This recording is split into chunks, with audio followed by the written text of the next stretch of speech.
खबर दक्षिण विधानसभा रायपुर दक्षिण से किसको मिलेगा टिकट? चेहरे देख लीजिए, चेहरे देख लीजिए आप, कौन कौन से लोग हैं। विस्तार न्यूज देख लीजिए, सब पता चलेगा। छत्तीसगढ़ में केवल एक विधानसभा सीट पर उपचुनाव होने वाला है। रायपुर दक्षिण विधानसभा में बृजमोहन अग्रवाल के इस्तीफे के बाद चुनाव हो रहा है, लेकिन दक्षिण का चुनाव छत्तीसगढ़ में बहुत रोचक हो गया है, क्योंकि यह सीट 35 साल से विधायक रहे बृजमोहन भैया की है। जब एक विधायक 8 बार से एक ही सीट पर चुनाव जीतते आ रहे हों और जब सांसद बने तो नेताजी की आंख में आंसू आ जाए, तो समझ लीजिए ये सिर्फ चुनाव नहीं है, इसमें इमोशन जुड़ा हुआ है, इमोशन जुड़ा हुआ है।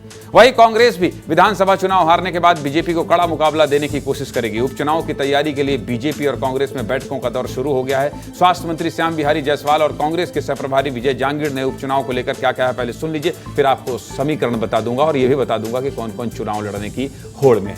सुनाइए। हम लोगों की तैयारी पहले से भी थी और आप लोग देखे होंगे कि लगातार हम लोगों ने बैठकें भी लिया और नीचे में बूथ स्तर तक के हमारे कार्यकर्ता तैयार हैं। काम को नीचे तक आवंटित करके हम लोग जो है चुनाव की तैयारियां चालू कर दी हैं। भारतीय जनता पार्टी के कुशासन को लेकर के हम जनता के बीच में जाएंगे। बिगड़ी हुई कानून व्यवस्था, जुमलेबाजी की सरकार, ये सब बात हम जनता के बीच में लेके जाएंगे। हमारे कार्यकर्ता एकजुट होकर चुनाव लड़ेंगे और हम भारतीय जनता पार्टी को परास्त करेंगे। चुनाव घोषणा के पहले से रायपुर दक्षिण के लिए चर्चा हो रही थी कि बृजमोहन अग्रवाल की जगह बीजेपी से कौन चुनाव लड़ेगा। तो आज उन सभी संभावित नामों पर चर्चा करेंगे। सबसे पहले बीजेपी के 4 संभावित नाम देख लीजिए, दिखाइए भाई। प्रमुख दावेदार में पूर्व सांसद सुनील सोनी और प्रदेश कोषाध्यक्ष नंदन जैन का नाम सामने आ रहा है। नंदन जैन संघ के करीबी हैं और संघ की तरफ से उनके नाम का प्रस्ताव भेजा गया है, ऐसा सूत्र बता रहे हैं, हम दावा नहीं कर रहे हैं। वर्तमान में वह प्रदेश कोषाध्यक्ष हैं। राजधानी के राम मंदिर से भी नंदन जैन जुड़े हुए हैं। दूसरा नाम सुनील सोनी बृजमोहन अग्रवाल के करीबी नेता में गिने जाते हैं। पार्टी ने लोकसभा चुनाव में उनका टिकट काट दिया था। सोनी पूर्व महापौर हैं और लंबे समय से दक्षिण के चुनाव अभियान की कमान संभालते रहे। तीसरा नाम मनोज शुक्ला का सामने आ रहा है। ऐसा कहा जा रहा है कि बृजमोहन अग्रवाल अगर अपने परिवार के किसी सदस्य को टिकट दिलाने में सफल नहीं होते हैं तो मनोज शुक्ला पर दांव खेल सकते हैं। मनोज शुक्ला उनके साथ पिछले 35 सालों से सक्रिय हैं। छत्तीसगढ़िया ब्राह्मण समाज के मनोज शुक्ला प्रतिनिधि हैं और हर बूथ के वोटरों तक मनोज शुक्ला की पहुंच है। चौथा नाम संजय श्रीवास्तव का आ रहा है। वर्तमान में प्रदेश महामंत्री हैं, आरडीए के अध्यक्ष भी रहे। विधानसभा चुनाव में सरगुजा संभाग की जिम्मेदारी मिली थी, वहां बीजेपी ने सभी सीटों पर जीत दर्ज की थी। विधानसभा चुनाव में पार्टी ने तत्कालीन प्रदेश महामंत्रियों को मैदान में उतारा और तीनों ने जीत दर्ज की थी। ऐसे में संजय की दावेदारी मजबूत दिख रही है। बीजेपी के संभावित उम्मीदवारों ने क्या कहा है, ये भी लेकर आया हूं, सुन लीजिए।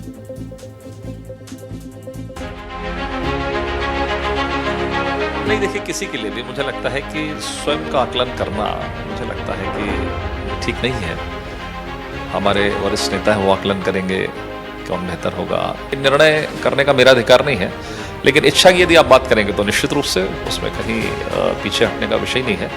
व्यक्तिगत इच्छा, बाकी अंतिम निर्णय पार्टी का है। पार्टी जो निर्णय करेगी उसके पीछे हम सब। देखिए, कार्यकर्ताओं का प्रेम है, स्नेह है। लंबे समय से काम कर रहा हूँ, 8 बार चुनाव संचालक भी रहा हूँ दक्षिण के अंदर, तो एक अपना क्षेत्र है वो, और यहीं का निवासी होने के कारण लोगों की अपेक्षाएं हैं और पार्टी तय करेगी अब किसको कैंडिडेट बनाती है। कौन कह दे, कैसे कह दे, मुझे 2-2 टिकट मैं लड़ना चाहता हूं। बीजेपी में चल रहे नाम तो आपको बता दिया।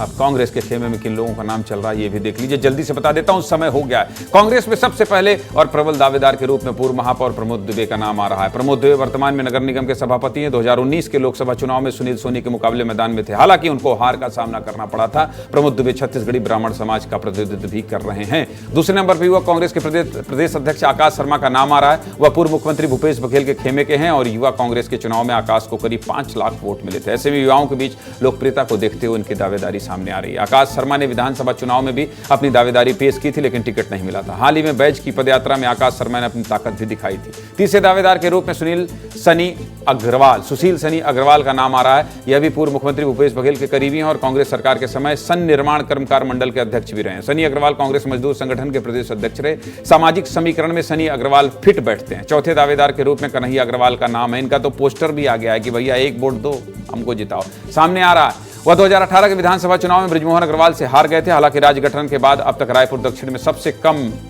अंतर से कन्हैया की हार हुई थी।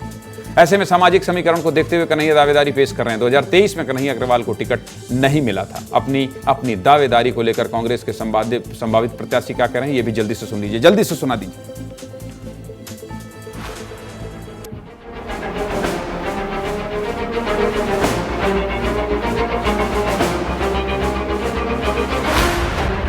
टेंथ पास होकर 11th में जाओगे, उसका 12th में तो जाना ही जाना है। तो ये प्रक्रिया होती है और इस प्रक्रिया के तहत मैं अपने आप को उस योग्य मानता हूँ, इसलिए मैं एक प्रत्याशी के रूप में अपनी दावेदारी प्रस्तुत किया है। मैंने पार्टी से इच्छा जताई है कि पार्टी जिसे भी टिकट देती है, जितने और दावेदार हैं वो भी सभी और दमदार लोग हैं, कांग्रेस पार्टी के बड़े चेहरे हैं, जिसे भी पार्टी चेहरा बनाएगी हम जिताने काम करेंगे। दो ही उद्देश्य से मैं कार्य करता हूँ, जीतने के लिए या जिताने के लिए। मुझे टिकट मिलेगी तो मैं जीतने के लिए कार्य करूँगा, पार्टी किसी और को टिकट देगी तो मैं जिताने के लिए कार्य करूँगा।